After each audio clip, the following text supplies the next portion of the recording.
శుభవీక్షణం. తెలంగాణలో సామాజిక కులగణన పూర్తయింది. అసెంబ్లీకి సమర్పించింది రాష్ట్ర ప్రభుత్వం. అందులో ముస్లిం బీసీలు కలుపుకొని 56% ఉన్నట్లు లెక్క తేల్చింది. ఇక్కడి వరకు ఒక అంకం. ఇకపై మరో లెవెల్ కు మ్యాటర్ వెళ్ళింది. దేశవ్యాప్తంగా కేంద్రం కులగణన జరపాలంటూ తెలంగాణ అసెంబ్లీ తీర్మానం చేసి పంపింది. ఇప్పుడు జరగాల్సిందే అంటన్నదే కీలకంగా మారింది. నిజానికి రిజర్వేషన్ల మ్యాటర్ చాలా సవాళ్లు, చిక్కులతో కూడుకున్న మ్యాటర్. దీన్ని ప్రతి అడుగులోనూ జాగ్రత్తగా డీల్ చేయాలి. న్యాయపరమైన అంశాలు చూసుకోవాలి. మరి ఇప్పుడు ఏం జరగబోతోంది? దేశంలో ఎలా ఉంది? తెలంగాణలో జరిగేదేంటి?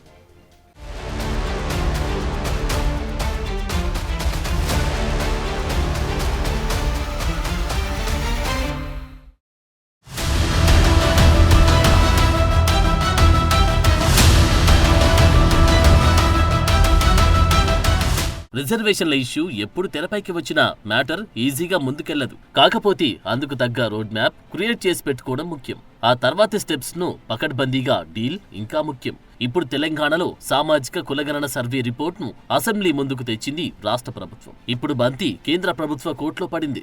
ఇప్పుడంతా సుప్రీంకోర్టు మార్గదర్శకాలు పాటించడం, లేదంటే పార్లమెంట్లు చట్ట సవరణ దిశగా అడుగులు వేయడమే మిగిలింది. రిజర్వేషన్లు ఏ లెక్కను చూసినా ఎస్సీ, ఎస్టీ, బీసీలు కలిపి 50% మించొద్దు. దీన్ని దాటించాలంటే పార్లమెంట్లోనే సాధ్యం.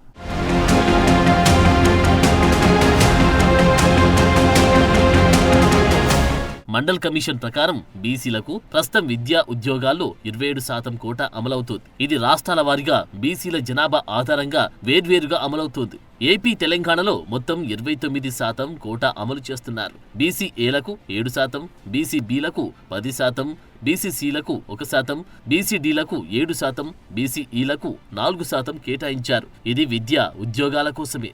అసలు మ్యాటర్ ఏంటంటే చట్టసభల్లో ఎస్సీ, ఎస్టీలకు రిజర్వేషన్లు అమలవుతున్నాయి. అంటే ఎస్సీ, ఎస్టీల జనాభా ఆధారంగా ఎమ్మెల్యే, ఎంపీ స్థానాలను రిజర్వ్ చేసి వారికే టికెట్లు ఇస్తున్నారు. అదే బీసీలకు మాత్రం అమలు కావడం లేదు. జనరల్ కేటగిరీలోని వేర్వేరు పార్టీలో ఉన్న బీసీలు టికెట్లు దక్కించుకొని పోటీ చేయాల్సిన పరిస్థితి ఉంది. అయితే చట్టసభలు వదిలేస్తే కనీసం స్థానిక సంస్థలోనైనా బీసీలకు రిజర్వేషన్లు ఇవ్వాల్సిందేనన్న డిమాండ్ నేపథ్యంలో ఈ బీసీ రిజర్వేషన్ ఇష్యూ నడుస్తోంది. తెలంగాణలో కాంగ్రెస్ పార్టీ అసెంబ్లీ ఎన్నికలకు ముందు కామారెడ్డిలో బీసీ డిక్లరేషన్ సభ పెట్టి స్థానిక సంస్థల ఎన్నికల్లో 42% కోటా ఇస్తామని హామీ ఇచ్చింది. నిజానికి కాంగ్రెస్ పార్టీ మొదటి నుంచి చెబుతున్న విషయమేంటంటే ఎవరు ఎంతుంటే వారికి అంత అంటుంది. అంటే జనాభాలో బీసీలు ఎక్కువగానే ఉంటారు. అయితే వారి లెక్కలు తీయడంలో మాత్రం కేంద్రం ముందడుగు వేయలేదు. ఎప్పుడో స్వాతంత్ర్యానికి పూర్వం నాటి లెక్కలే ఇప్పటికీ ప్రామాణికంగా ఉన్నాయి. వాటి ప్రకారమే మండల్ కమిషన్ ఒక అంచనా వేసి దేశంలో 52% బీసీలున్న లెక్కగట్టి 27% కోటాకు సిఫారసు చేసింది. 1993 నుంచి 27% రిజర్వేషన్ అమలవుతుంది. ఆ ప్రకారమే కంటిన్యూ అవుతున్నాయి.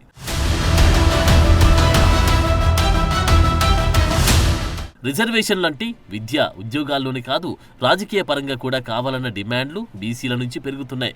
నిజానికి మండల్ కమిషన్ సిఫారసుల ప్రకారం బీసీలకు 27% కోటా అమలయ్యే టైంలోని 1992లో లోకల్ బాడీస్ లో రిజర్వేషన్ కల్పించాలా అన్న చర్చ జరిగింది. ఎస్సీ, ఎస్టీలకు చట్టసభల్లో ఉన్న స్థానిక సంస్థల్లో రిజర్వేషన్ లేదు. దీంతో 1992లో రాజ్యాంగ సవరణ చేసి ఎస్సీ, ఎస్టీలకు జనాభా ప్రాతిపాదికన బీసీలకు మాత్రం ఆయా రాష్ట్రాల వారీగా వాళ్లే చట్టం చేసి అమలు పరచాలని రాజ్యాంగంలోని 242 D6, 242 TRలో చేర్చారు. సో అలా బీసీలకు స్థానిక సంస్థల ఎన్నికల్లో ఒక్కో రాష్ట్రంలో ఒక్కోలా కోటా అమలవుతూ వచ్చింది.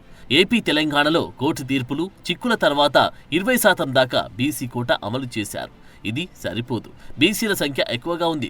కనీసం స్థానిక సంస్థల ఎన్నికల్లోనైనా వారికి ఎక్కువ రిజర్వేషన్ కల్పించాలన్న డిమాండ్ పెరగడంతో తెలంగాణలో కాంగ్రెస్ ప్రభుత్వం సామాజిక కులగణన పేరుతో ఒక పెద్ద అడుగు ముందుకేసింది.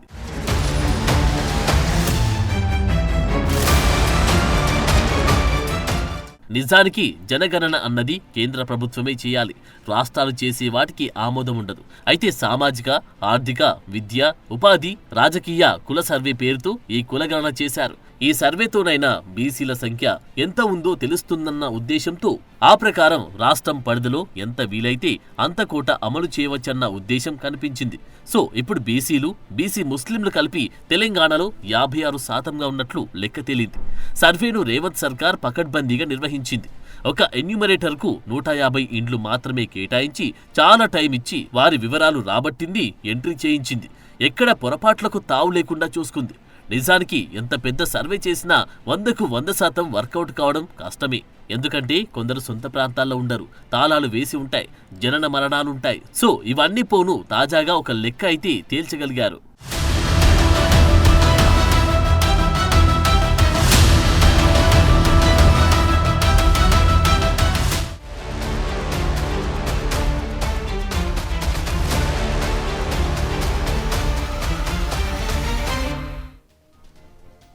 రాష్ట్రంలో పరిస్థితిని బాగానే డీల్ చేశారు. మరి బీసీ కోటా విషయంలో నెక్స్ట్ ఏం చేయాలి, ఎక్కడెక్కడ నెగ్గాలి, ఎవరెవరిని ఒప్పించాలి, ఇప్పుడు ఇదే విషయంపై చర్చోపచర్చలు నడుస్తున్నాయి.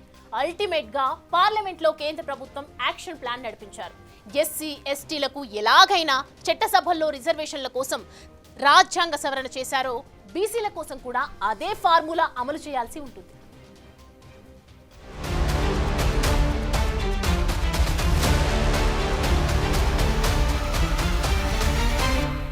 ఇప్పుడు కులగణన సర్వేపై విమర్శలు చేస్తోన్న బీఆర్ఎస్ అప్పటికే కులగణన చేసిన రాష్ట్రాల మాదిరిగా బీసీల లెక్కలు తీయాలని ఉత్తర్వులిచ్చారు. బీసీ కమిషన్కు బాధ్యతలు అప్పగించారు. తమిళనాడు, కర్ణాటక, మహారాష్ట్ర, మధ్యప్రదేశ్లోనూ బీసీ కమిషన్ పర్యటించింది. అయితే నాటి కేసీఆర్ ప్రభుత్వం నుంచి స్పందన లేకపోవడంతో అవన్నీ కాగితాలకే పరిమితమయ్యాయి. కానీ ఇప్పుడు రేవంత్ రెడ్డి ప్రభుత్వం మాత్రం శాస్త్రీయంగా సెన్సస్ యాక్ట్ ప్రకారం రీసెర్చ్ మెథడాలజీ చేసి నిర్వహించారు. న్యాయ పరిశీలనను తట్టుకునేలా జాగ్రత్తలు తీసుకున్నారు. కులగణనపై డెడికేషన్ కమిటీ ఏర్పాటు చేశారు. కర్ణాటక, బీహార్లో చేసిన కులగణనపై స్టడీ చేశారు. కులగణనకు సపోర్ట్ ఇవ్వాలని ఇతర పార్టీలను అభ్యర్థించారు. కానీ విపక్షాల నుంచి సరైన సహకారం లేకపోయినా కంప్లీట్ చేసి చూపించారు.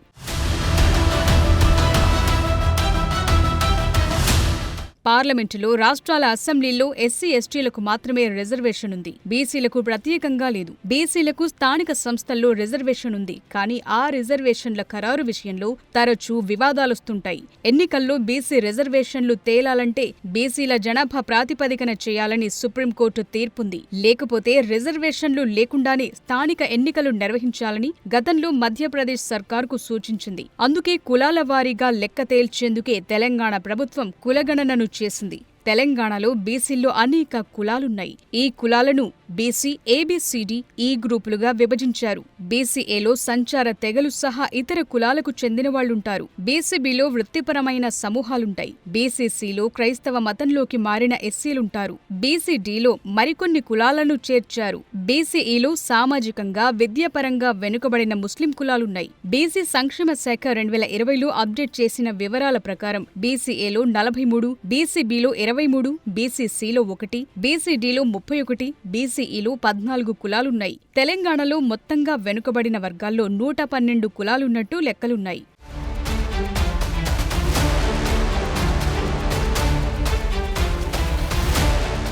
కులగణన లేకపోతే రిజర్వేషన్లు, సంక్షేమ పథకాలు, ఇతర సౌకర్యాలు ఎలా అమలు చేయాలని 1950ల నుంచే రాష్ట్రాలు అడగటం మొదలుపెట్టాయి. ఈ క్రమంలోనే 1954లో కాకా కాలేల్కర్ కమిషన్ తెచ్చినా అమలు కాలేదు. 1961 తరువాత రాష్ట్రాలు కేంద్రానికి లేఖ రాయగా అది మా పాలసీ కాదు, బ్యాక్వర్డ్ క్లాసెస్ కు రిజర్వేషన్ ఇవ్వలేమని, మీ రాష్ట్రాల్లో మీరే కమిషన్ వేసి నిర్ణయం తీసుకోవచ్చని నాడు కేంద్రం స్పష్టం చేసింది. దాంతో ప్రతి రాష్ట్రంలో కమిషన్ ఏర్పాటు చేసుకుని రిజర్వేషన్లు కొనసాగించడం మొదలుపెట్టారు. ఉమ్మడి ఏపీలో అనంతరామన్ కమిషన్ ఏర్పాటు చేసి 1972 నుంచి విద్యా ఉద్యోగాల్లో బీసీలకు రిజర్వేషన్ ఇచ్చారు. అలాగే ప్రతి రాష్ట్రంలో జరిగింది. ప్రతి రాష్ట్రంలో బీసీ కమిషన్లు ఉండగా రెగ్యులర్ గా పరిశీలన చేసి ఏ కులం సామాజికంగా, ఆర్థికంగా, విద్యాపరంగా వెనుకబడ్డాయో గుర్తించి సిఫారసు చేస్తుంటాయి.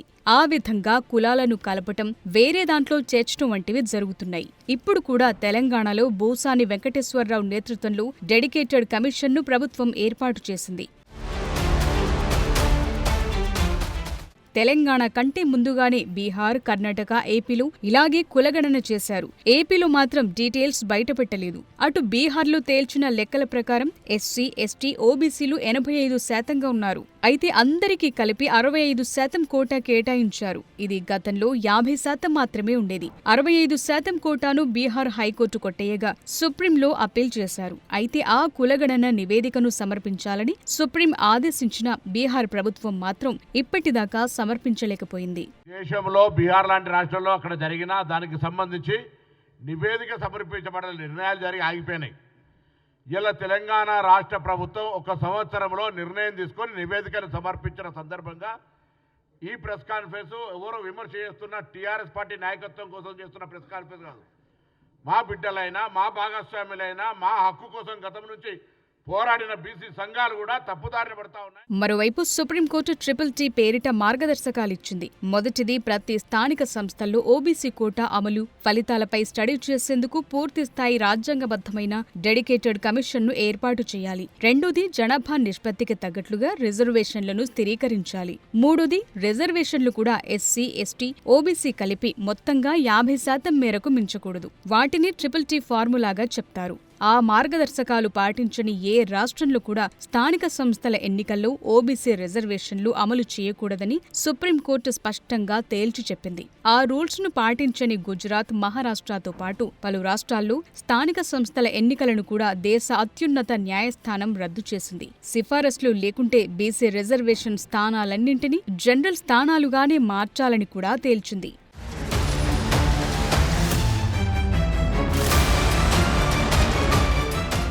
ఇప్పుడు మ్యాటర్ ఏంటంటే, బీసీల జనాభా ప్రకారం స్థానిక సంస్థల్లో రిజర్వేషన్ కల్పించాలంటే 50% దాటొద్దు. అటు చూస్తే కులగణన ప్రకారం బీసీలు ఎక్కువగా ఉన్నారు.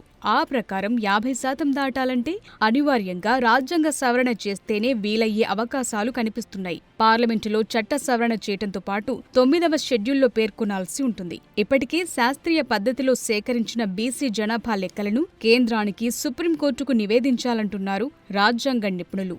నెక్స్ట్, డెడికేటెడ్ కమిషన్ నివేదికపై అసెంబ్లీలో తీర్మానం చేస్తారు. దాన్ని కేంద్రానికి పంపుతారు. అంతా రూల్స్ ప్రకారమే మ్యాటర్ నడిపించబోతున్నారు. సో నెక్స్ట్ స్టెప్లో నడిపించాల్సిందంతా కేంద్రమే.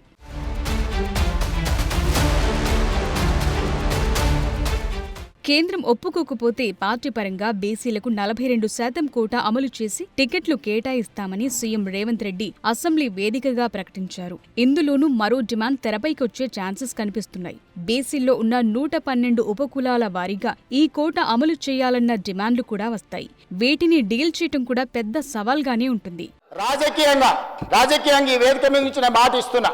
మా పీసీసీ అధ్యక్షుడి గారితో నేను మాట తీసుకొని వచ్చిన అధ్యక్ష, మా పీసీసీ అధ్యక్షుడు మహేష్ కుమార్ గౌడ్ గారిని నేను అడిగిన, ఒకవేళ చట్టపరంగా 42% ఇవ్వడానికి అవకాశం లేకపోతే పార్టీ పరంగా రేపు జరగబోయే స్థానిక సంస్థలలో కాంగ్రెస్ పార్టీ 42% సీట్లు ఇస్తామని చెప్పినాం అధ్యక్ష. ఇవాళ మేము సిద్ధంగా ఉన్నాం, మీరు సిద్ధంగా ఉన్నారా? అటు కేంద్రం మాత్రం కులగణనకు కుదరని చాలా సందర్భాల్లో సుప్రీం ముందు కూడా స్పష్టం చేసింది. పాలనా పరంగా కష్టమంది. మరి ఏం జరుగుతుందన్నది చూడాలి.